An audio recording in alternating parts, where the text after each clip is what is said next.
Russia's economy is now expected to shrink in 2015. The low price of oil helped push the ruble to a record low against the dollar, a drop of over 40% this year. Well, yes, of course it scares me that the rates go up. I'm an entrepreneur. I get goods from the United States. Before I was paying 30 rubles for them, but now I'm paying 50 rubles. It really scares me like nothing else, to be honest. I don't know what will be next. I think about China to buy some goods there and bring them here. Relations with the U.S. were ruined, and I will not get them from there. I don't know what will be next. Russia's leaders portray the country's economic problems as originating from the West and its sanctions for Moscow's intervention in Ukraine. Russia's finance authorities say the economic punishment and drop in the oil price are costing Moscow $140 billion per year.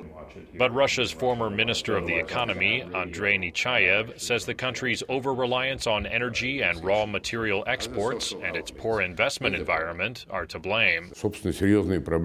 Serious economic problems began before the Ukraine crisis and before the fall in oil prices.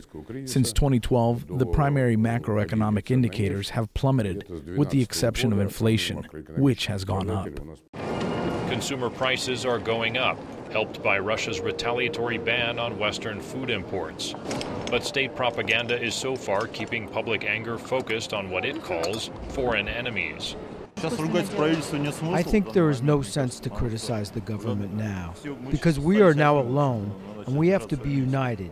If we begin to disagree, it will only hurt us.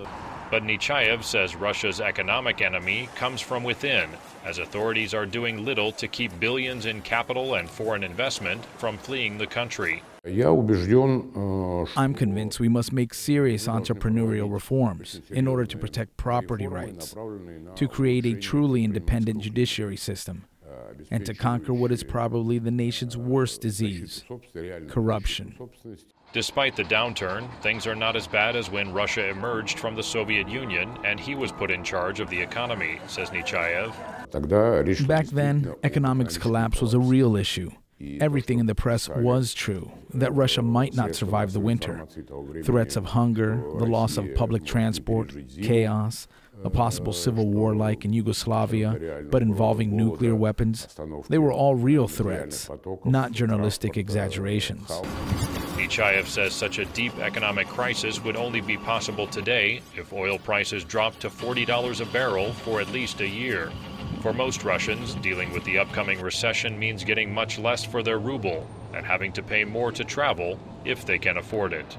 Daniel Schearf, VOA News, Moscow.